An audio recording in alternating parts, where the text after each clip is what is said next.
He was an outstanding student from a prestigious university. She was a campus beauty, admired by many. He frequented VIP sections of nightclubs, spending money lavishly as the heir to a wealthy family. A chance encounter sparked the beginnings of love, leading to a marriage that seemed destined for happiness. However, unbeknownst to them, this was the harbinger of a fate rewritten by malevolent forces. The incident took place in Nanjing, Jiangsu Province, China, a city emblematic of Jiangnan culture and one of China's 6 ancient capitals, renowned for its rich humanistic atmosphere. As a crossroads between the north and south, Nanjing residents embody both the southern elegance and northern forthrightness of Chinese character.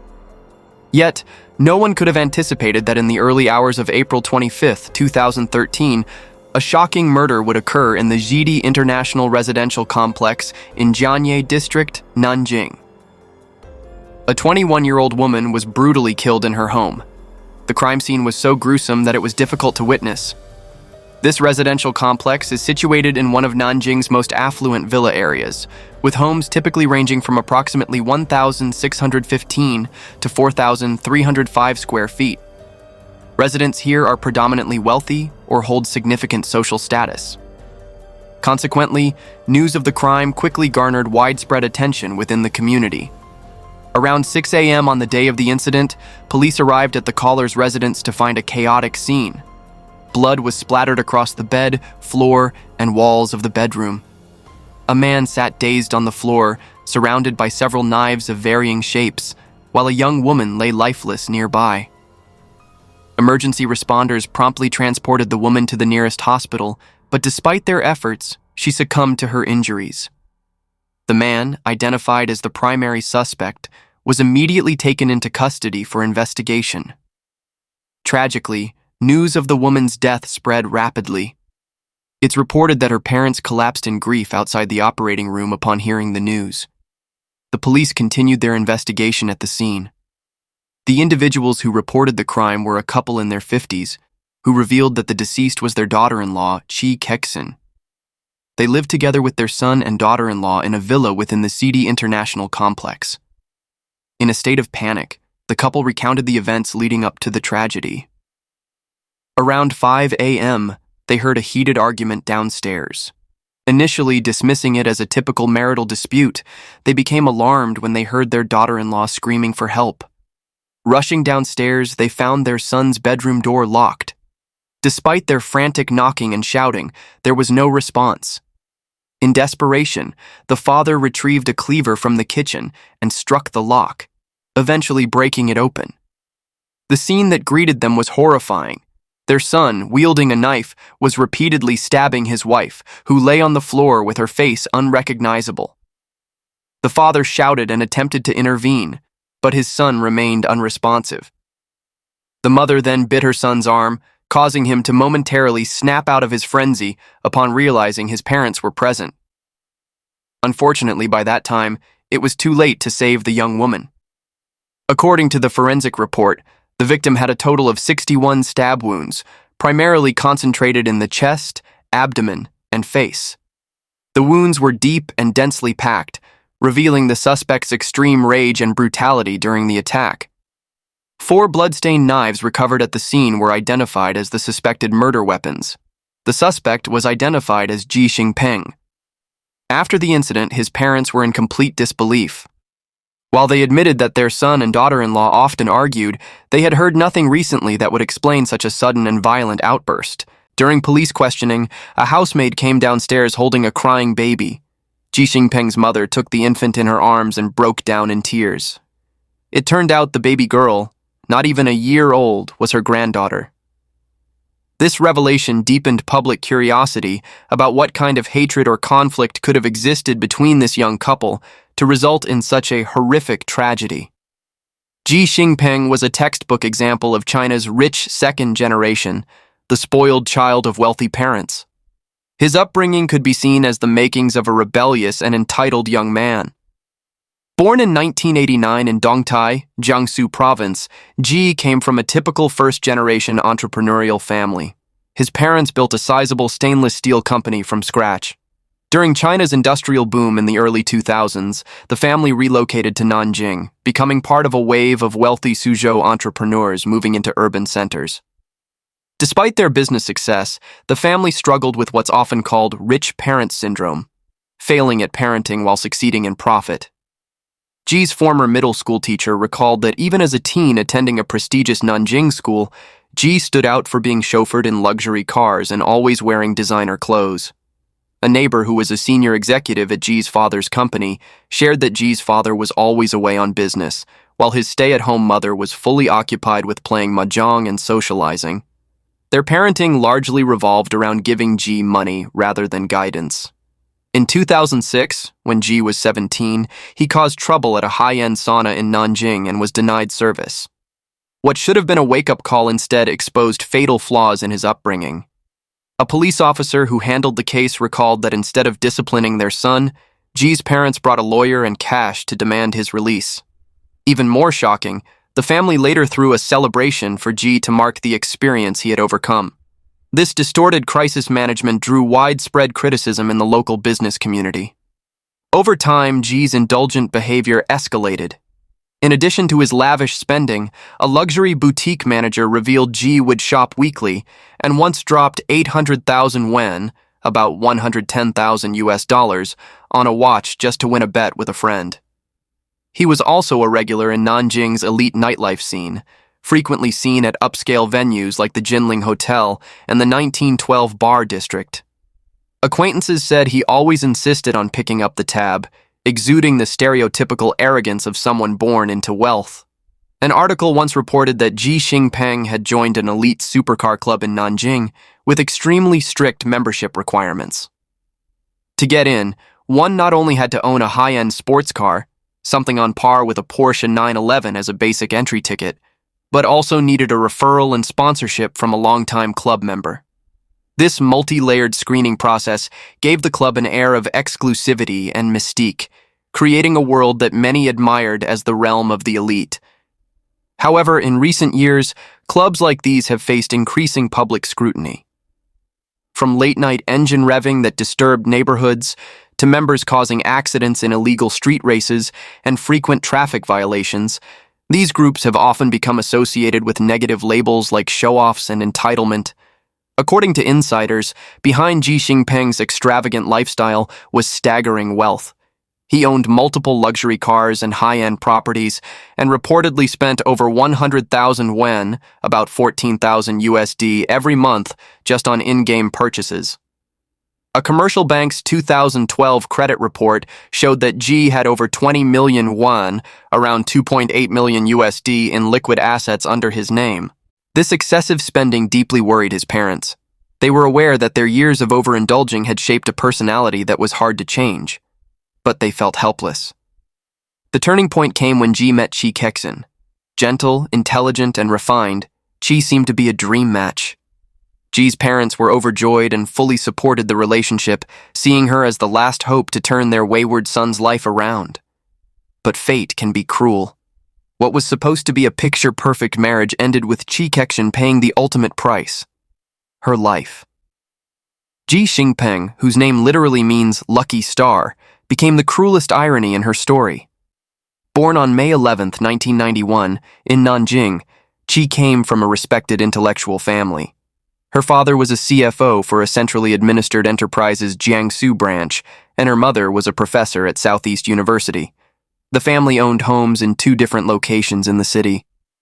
As an only child, Ji excelled from a young age. During her time at Nanjing Foreign Language School, she was known as both a campus beauty and a top student. She received school-level scholarships for 3 consecutive years, scored an impressive 7.5 on the IELTS exam, and, as president of the school's English debate club, led her team to a runner-up finish in the East China Regional High School Debate Championship. Outside academics, Ji reached level 9 in piano under the Central Conservatory of Music, had an oil painting selected for a provincial art exhibition, and was regularly cast in lead roles for her school's theater festivals. In 2006, this standout student was accepted into the International Economics and Trade program at Beijing University of Posts and Telecommunications. She maintained a 3.7 GPA, was selected for an elite student training program, and interned in the International Business Department of the Bank of China. To her classmates, she was the kind of girl who could have succeeded on her looks alone, but instead chose to win on merit. The turning point in her life came on a summer night in July 2010.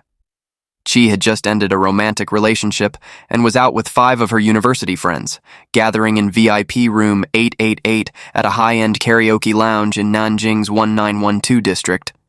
At 11:17 p.m., a heavily intoxicated Xingpeng mistakenly stumbled in from the neighboring VIP room 666, and the rest, tragically, would become history. According to the shift manager on duty that night, tensions between the two parties nearly escalated into a physical confrontation. It was Chi Kexin's gentle and calming words that diffused the situation. The wealthy playboy who typically looked down on others seemed to transform in that moment, captivated by Chi Kexin.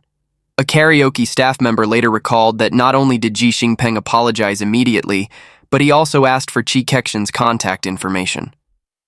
Over the next 3 months, the privileged son of a wealthy family launched an all-out pursuit. Every day, he would wait outside her campus in a different luxury car, showering her with extravagant gifts, limited edition items worth tens of thousands of yuan, and even rented out entire concerts just to please her. At the time, Chi Kexin had just come out of a breakup and was emotionally vulnerable. Her close friends advised her to be cautious, but she told them that Xingpeng would change because of her. Eventually, the two officially began dating. When Chi Kexin told her parents about the relationship, her usually open-minded family faced its first serious disagreement. Her father, Mr. Qi, vividly remembered the family meeting that weekend. "Of course we didn't approve. That boy didn't even have a high school diploma and spent his days partying. How could he possibly be good enough for our daughter?" But in the end, they chose to respect her decision, only cautioning her to be careful. Head over heels in love, Chi Kexin began posting romantic moments on social media, lavish rose and champagne proposals, affectionate vacation photos, and even a tattoo of Xingpeng's name inked across her collarbone. Even more surprising was that Xingpeng, who had never held a real job, suddenly began working a regular 9-to-5 schedule. His parents were thrilled, constantly praising Chi Kexin to everyone they met, calling her the lucky star of our family. Still, Chi Kexin's parents remained uneasy.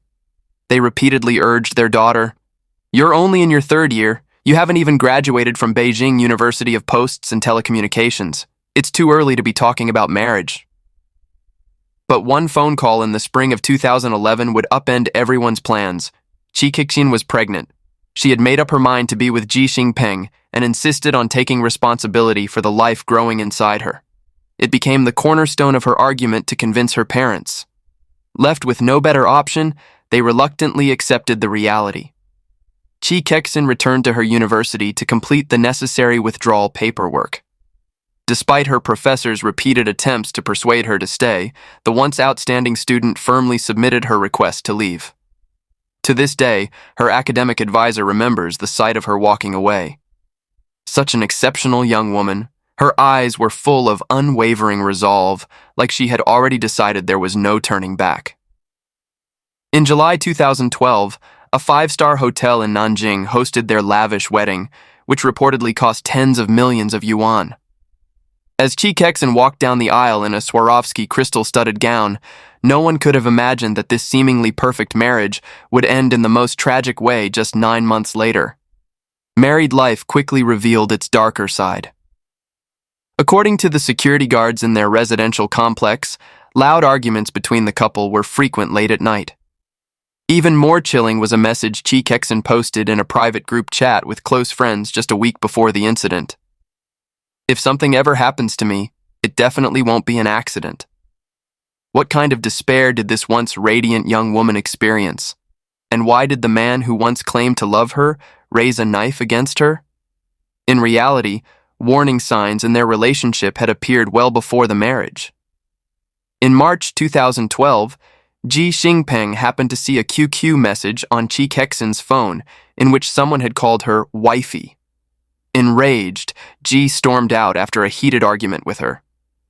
Later that night, he returned home drunk, yanked Chi Kexin out of bed, and interrogated her like a madman, accusing her of betrayal. No matter how she tried to explain, Ji punched her hard in the face. The blow dislocated Chi Kexin's nose. She knew Ji had a bad temper, but never imagined he would physically assault her. The next day, her face swollen and bruised, Chi Kexin told Ji she wanted to break up. But Ji Xingpeng suddenly transformed into a different person. He dropped to his knees, slapped himself repeatedly, and begged for forgiveness. Through tears, he claimed he had lost control out of fear of losing her and swore it would never happen again. Though she initially said she wouldn't forgive him, Chi Kexin eventually gave in. Moved by his emotional pleas, she decided to give him another chance. As if to make amends, Ji showered her with luxury gifts, designer bags, jewelry, expensive items that temporarily brightened her mood. But Chi Kexin didn't realize this was only the beginning of a long, violent pattern. After that, every fight between them followed the same pattern. Ji remained obsessed with the idea that Chi Kexin's virginity hadn't belonged to him, and under the influence of alcohol, he frequently beat her, accusing her of secretly staying in touch with her ex-boyfriend. The more he doubted her, the more Chi Kexin tried to prove her loyalty. On one occasion, Ji demanded that she cut her wrist, claiming that if she didn't have anything to hide, she'd have no reason not to. In a moment of distress, Chi Kexin actually did it, leaving 2 deep wounds on her wrist. Their relationship had spiraled into something deeply toxic and mentally destructive. When Chi Kexin's parents discovered the wounds, they immediately suspected Ji of abuse. Their daughter had always been cheerful and optimistic. She would never hurt herself. Alarmed, they urged her to leave him. But less than 2 months later, Chi Kexin found out she was pregnant. Upon hearing the news, Ji launched a fresh round of charm, showering her with affection and even proposing marriage. Chi, perhaps blinded by love, once again chose to trust him. Her parents, however, were deeply uneasy about the marriage. As expected, just over a month after the wedding, Ji had another explosive meltdown. It started at a drinking party, where one of Ji's friends casually mentioned that about 6 months earlier, someone had seen Chi Kexin enter a hotel with another man. Enraged, Ji immediately hired a private investigator to look into the claim. The results came quickly. On March 28, 2012, Chi Kexin had indeed checked into a luxury hotel in Nanjing with another man. Ji also remembered that when they had gone for a prenatal appointment, the doctor mentioned that Chi had likely conceived in late March. The timeline matched exactly with the hotel incident. Ji Xingpeng never confronted Chi Kexin directly, but deep down, he had already convinced himself that the baby she was carrying wasn't his. When he got home, without a word, he physically attacked her. At the time, Chi Kexin was more than 5 months pregnant. She was left dazed and confused from the beating. It was only after the assault that Chi Kexin explained the truth. The person who had been with another man was actually her best friend, not her. That friend had used Chi Kexin's old ID to check into the hotel. Previously, Chi Kexin had thought she lost her ID and got a replacement, but later found the original, meaning she ended up with 2 IDs. She had once given one to her best friend to help with some paperwork and had forgotten to take it back. Later, Chi Kexin's parents even testified that their daughter had been with them on March 28th. The man who had been involved with her best friend also spoke directly to Ji Xingpeng and clarified that Chi had nothing to do with the situation, but to Ji Xingpeng, all of this sounded like a well-constructed lie. He was convinced Chi was trying to deceive him. Despite that, Chi Kexin kept trying to prove her innocence. She believed that the most direct way was a paternity test.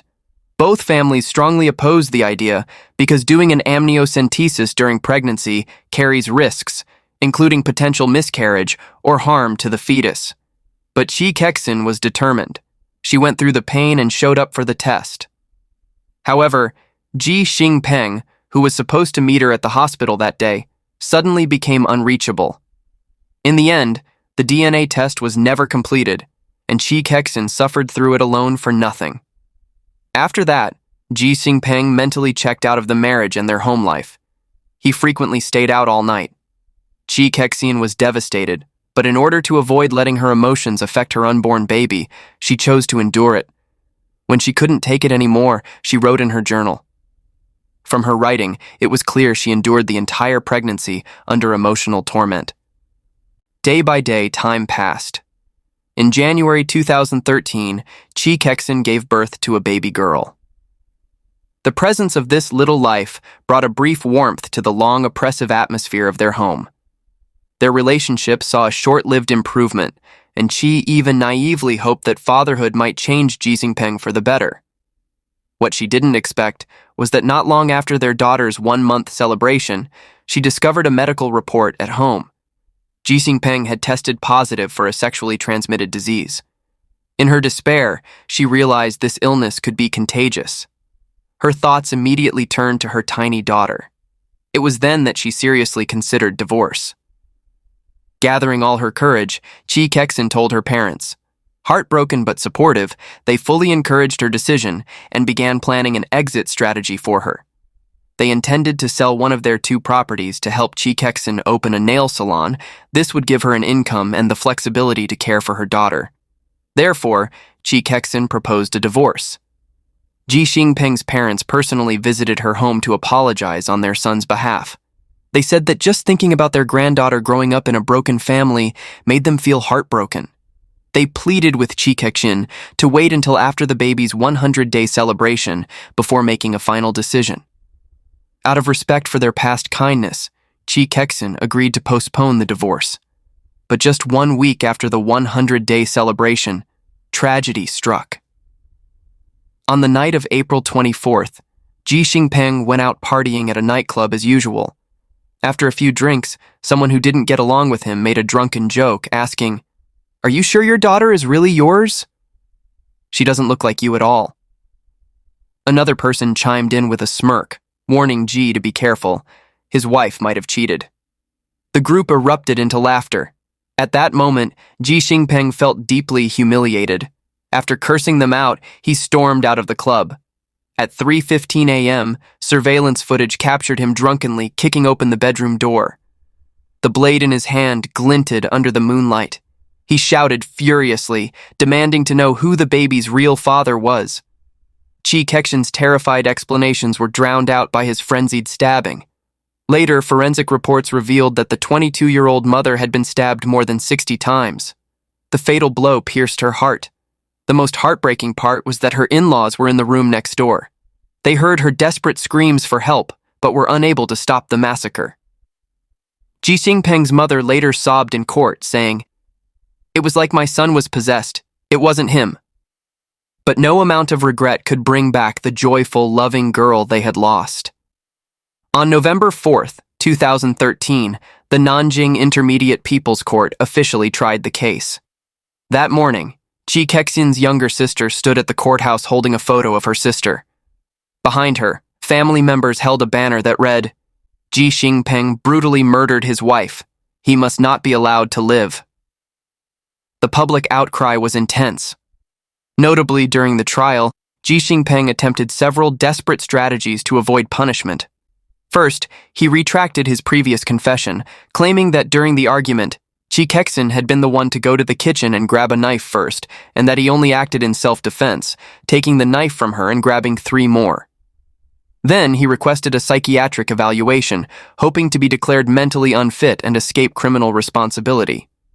But the psychiatric department at a reputable hospital in Nanjing concluded that Xingpeng did not suffer from any mental illness and was fully capable of bearing legal responsibility. The result left him visibly disappointed. His final attempt was to have the case classified as a voluntary surrender, hoping it would reduce his sentence. However, all evidence showed that Xingpeng never called the police himself. The call was made by his father. Even then, Ji continued attacking Xingpeng during the call. Therefore, his actions did not meet the legal definition of voluntary surrender. On April 18, 2014, the Nanjing Intermediate People's Court issued its first instance verdict, sentencing Xingpeng to death with a 2-year reprieve, revoking his political rights for life, and restricting any eligibility for sentence reduction. As the judge's gavel struck, the courtroom erupted in emotion. Chi Kexin's mother, overwhelmed with grief, lunged toward the defendant's bench, screaming, "Give me back my daughter! Is this sentence truly justice for her?" In the court's 23-page ruling, it was specifically noted that the case stemmed from a domestic marital conflict, and thus the sentence of a suspended death penalty was imposed. In a later interview, the presiding judge emphasized the need to apply the death penalty cautiously. "We hope to give every criminal a chance for reform and a second life." This also reflects the humanitarian spirit of China's criminal law. However, this rare chance at redemption was completely destroyed by Xingpeng himself. In March 2015, simply because a fellow inmate turned the TV volume up 2 levels, Ji threw freshly boiled milk into his face, causing second-degree burns to the man's face and neck, leaving permanent scars. Ji was punished with 15 days of solitary confinement. But this was just the beginning of a string of violent incidents behind bars. In 2016, Xingpeng's violent behavior escalated to a shocking degree. According to prison records, within just 28 days, he committed 3 separate serious assaults. The first occurred on April 5th. Following a verbal argument, Ji beat a fellow inmate so severely that the victim suffered a fractured skull and brain trauma, later classified as a level 2 moderate injury. The second incident took place on April 18th. After someone glanced at him, Ji used a makeshift container to splash boiling water on the inmate, causing extensive burns to the chest and abdomen. The third incident happened on April 23rd, when Ji used a sharpened toothbrush handle to slash another inmate's arm, leaving a 4-inch wound deep enough to expose tendons. What was most horrifying was Xingpeng's response when questioned by prison staff. He simply replied coldly, "They shouldn't have provoked me." This inhuman attitude prompted the prosecutor handling the case to angrily denounce him in court. This is nothing more than a violent machine, devoid of any trace of humanity. His actions have crossed the boundaries of civilized society. In September 2017, the Nanjing People's Procuratorate filed a formal petition, stating that Xingpeng had repeatedly and intentionally committed serious offenses during his reprieve period, causing multiple injuries and seriously disrupting prison order. As a result, the reprieve should be revoked and the death penalty executed immediately. This grim indictment marked the final chapter of a man stripped of any remaining humanity. On November 24, 2020, with approval from the Supreme People's Court, Xingpeng was executed according to the law. His relentless violence in prison not only severed his own path to redemption, but also sparked widespread public reflection on deeper societal issues. This case has become a multifaceted mirror, revealing urgent problems within society that demand attention and change. First and foremost, domestic violence is an issue that cannot be ignored. In this case, Xingpeng's long-term pattern of abusive behavior toward Chi Kexin ultimately led to an irreversible tragedy. Second, the way marital conflicts are handled is worth deeper reflection. From the very beginning, the marriage between Xingpeng and Chi Kexin carried dangerous seeds. The two came from vastly different backgrounds. Chi Kexin was raised in an intellectual family, received a quality university education, and had a gentle and thoughtful personality. Xingpeng, on the other hand, grew up in a materially rich but indulgent environment, with little discipline, forming an impulsive character that did whatever it pleased. This fundamental mismatch meant they were unlikely to find common ground on values or lifestyle choices. More importantly, the marriage lacked a healthy emotional foundation from the start. Chi Kexin, vulnerable from a previous heartbreak, rushed into a new relationship. Xingpeng, on his end, pursued her out of a desire for conquest and control. Their union resembled two wounded souls seeking warmth, not a mature or well-thought-out decision.